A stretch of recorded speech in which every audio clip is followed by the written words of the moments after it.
नेपाली सार्वभौम भई फैलिएका मेची महाकाली।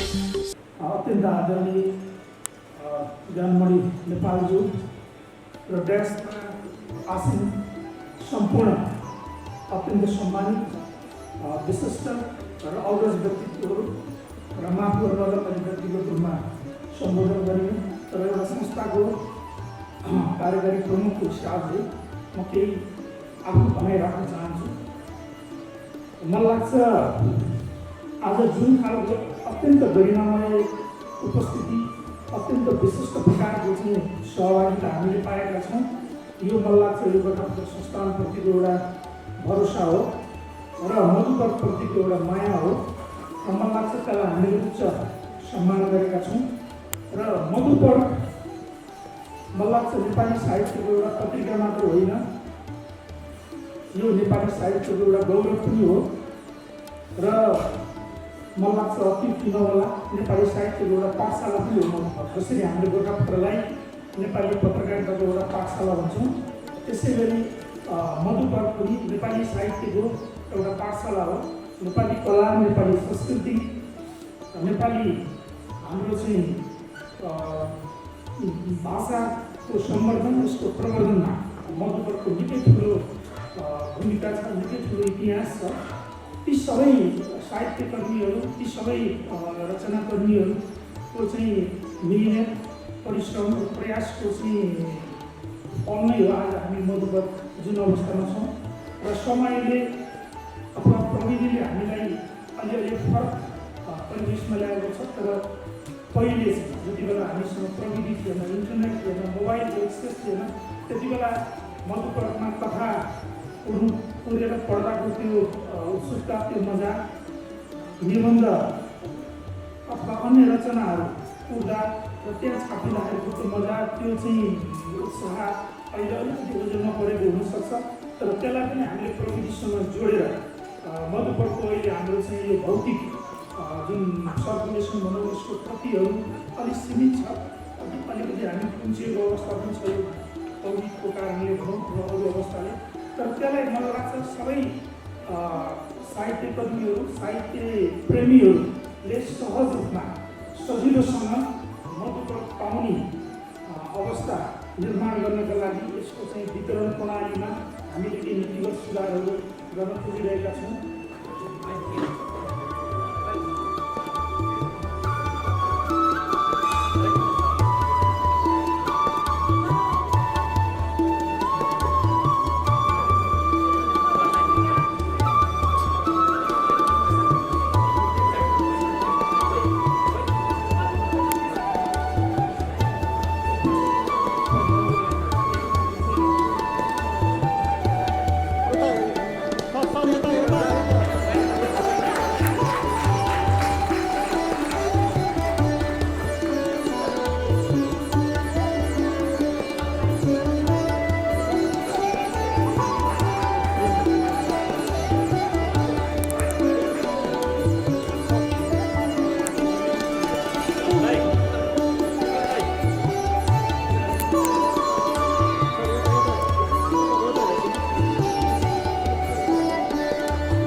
मनपर्छ प्रतिभासँग यो वितरण गर्नको लागि सरकारी र मधुपर्कलाई चिनेका उहाँहरू नै पुरस्कृत हुनुपर्छ, सम्मानित हुनुपर्छ भन्ने हाम्रो मान्यता रहँदै आयो। त्यो मापदण्डको मान्यता पनि लागि चिनिजाने व्यक्तित्वहरूको बारेमा उहाँहरूको व्यक्तित्वमाथि प्रकाश पारिदिनुको लागि म यस कार्यक्रमबाट त्यसका लागि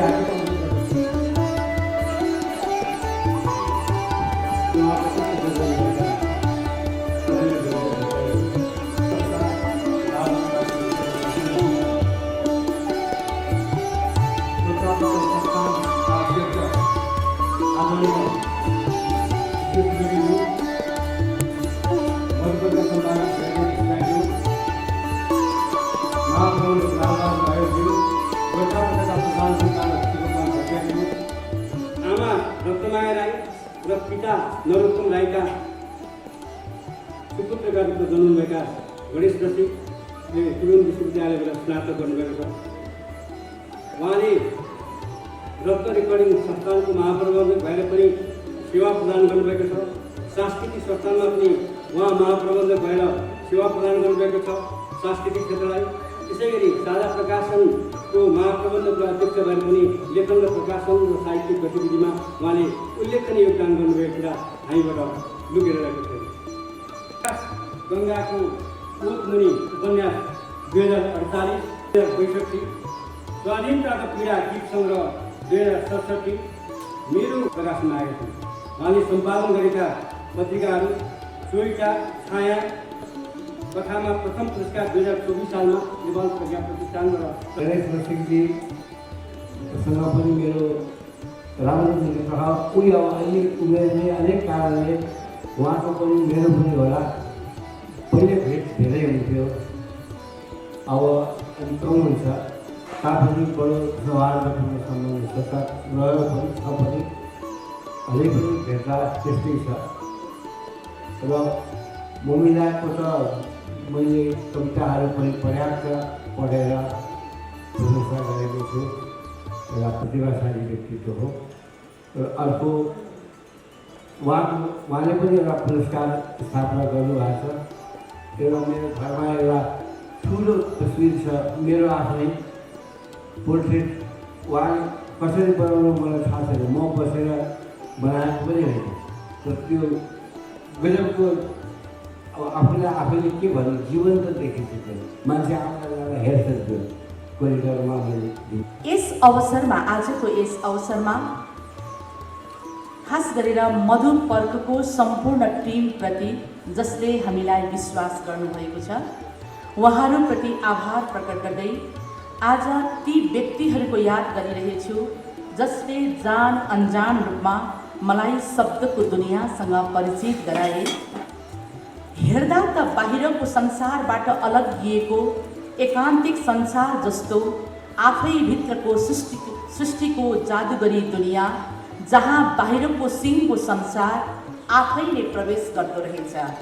एकान्तिक जस्तो लागे पनि बाहिरको सम्पूर्ण संसार नै स्वयं प्रवेश गर्दो रहेछ। यसरी एउटा लेखक भित्र र बाहिरको सीमा तोडेर लेखनमा एकाकार भएर बग्दो रहेछ। हामी जब कविता पढ्छौँ, उपन्यास पढ्छौँ, कथा पढ्छौँ, हामीलाई सत्यबोधको त्यही प्रभावमा हामीलाई डोर्याउँदै लाग्छ एउटा लेखकले, अथवा हामी डोरिँदै जान्छौँ। हामी त्यही सत्य मार्गबाट ईश्वरत्वको नजिकसम्म पुग्छौँ भन्ने मलाई लाग्छ। वक्ता, पुरस्कृत वक्ता ममिलाजीले धेरै कुरो भनिसक्नुभयो। उहाँको प्रस्तुति सुनिरहँ जस्तो लाग्छ। म चाहिँ त्यस्ता कुराहरू बोल्न सक्दिनँ। मसिना गन्थन मात्रै गर्छु। सरल भाषामा जस्तो लेख्छु त्यस्तै मात्रै बोल्छु, त्यस्तै मात्रै बोल्न आउँछ। म घरमा बसिरहेको थिएँ, देवेन्द्रजीको फोन आयो, के अरे जयदेव आज सभापतिजीको फोन आयो, तपाईँलाई यस्तो यस्तो सम्मान गरिँदैछ भनेर सोध्नुभयो। म त सोचेको थिइनँ, अर्कै धुनमा थिएँ, के भनौँ भयो। अनि मैले भने हुन्छ नि त भनेर भन्ने धन्यवाद पनि भन्न सकिनँ, केही पनि भन्न सकिनँ। अनि उहाँले त्यस्तै कुराबाट फोन राख्नु। अनि यसो सोचेँ तरिकामा चाहिँ के भएको भन्दै भनिनँ भनेर। अनि फेरि मैले पछि फोन गरेर मैले बोल्नुपर्छ त्यहाँ भन्ने कुरो हो। सपना बोकेर भिजेका छौँ। त्यसमध्ये अगाडि एकजना साथी हुनुहुन्छ शैलेन्द्र साकारी, भोजपुरबाट हामीसँगै काठमाडौँ आएको थियौँ, उहाँहरूसँगै आयो।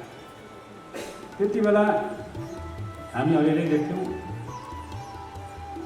र यो पुरस्कार पाउनुमा, मैले सम्मानित हुनु पाउनुमा अहिले दुईजना व्यक्तित्वलाई चाहिँ म सम्झनै पर्छ र उहाँलाई हार्दिक श्रद्धाञ्जली अर्पण गर्दै सम्झन्छु। उहाँहरूको नाम हो गोपाल प्रसाद भट्टराई र भैरव विशाल। यी दुईजना व्यक्तित्वहरू जति भन्दा 2024 साल 25 सालतिर गोर्खापत्रमा म मेरो बडा भाउ नारायण नेहरू 2007 सालका क्रान्तिकारी एकजना हुनुहुन्थ्यो, मेरो बडा भाउ जो पूर्व मन्त्री, र उहाँको बारेमा मैले भन्दा धेरै हाम्रो ज्ञानमणि नेपाल दाइले जान्नुहुन्छ र उहाँको प्रसङ्ग अहिले यहाँ नजोडौँ। उहाँ र गोपाल प्रसाद भट्टराई अत्यन्त मित्र हुनुहुँदो रहेछ। सुरुमा आफ्नो एउटा साहित्यिक पक्षको मेन्सन गरिरह्यो। यसले व्यक्तिलाई हेरेर, साहित्यिक पक्षलाई हेरेर, साहित्यिक स्तरलाई हेरेर प्रकाशित गरिरह्यो। यसको यो गौरवमय यो ऐतिहासिक मधुपर्कले आज मलाई सम्मान गरेकोमा म यसप्रति हार्दिक आभार गर्दछु, गौरवान्वित भएको अनुभव गर्दछु। यसमा धेरै साथीहरू बोलिसक्नु भएको छ र अरूले पनि बोल्दै हुनुहुन्छ। त्यसैले म तपाईँहरूको धेरै समय लिँदा यति भनेर म तपाईँहरू सबैसँग बिदा हुन्छु। जय नेपाल।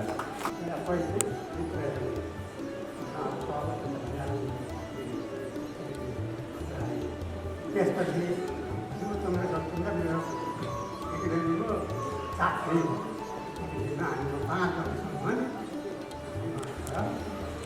काम गरेँ। त्यसपछि अब उहाँले लेख्नुभएको पुस्तकहरू काङ्ग्रेसको इतिहास पढ्नका लागि उहाँको किताब नपढिकन पुगेँ। अब मैले पनि उहाँसँग त्यही कुरा गरिरहेको छु।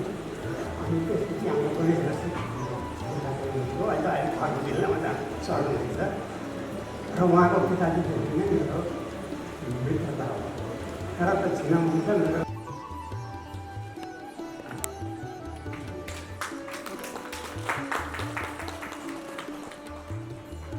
यसै गरी आदरणीय व्यक्तित्व पुरुषोत्तम बस्नेत बाबुलाई रिप्लिका हस्तान्तरण गरिदिनुहुन, अध्यक्षज्यू, महाप्रबन्धकज्यू र सम्पादकज्यूलाई हार्दिक अनुरोध गर्छु। त्यसै गरी आज सम्मानित मोगिलाज्यूलाई पनि यो रिप्लिका ग्रहण गरिदिन हार्दिक अनुरोध गर्दछु। गौतमज्यूलाई रिप्लिका ग्रहण गरिदिन हार्दिक अनुरोध गर्दछु।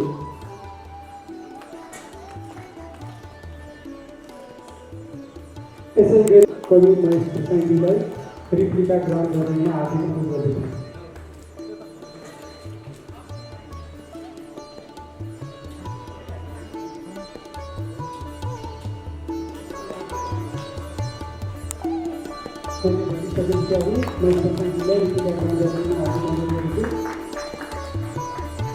मधुपर्कका सम्पादक सर, यस कार्यक्रमका प्रमुख अतिथि मदन्य साहित्यकार ज्ञानमणि नेपालले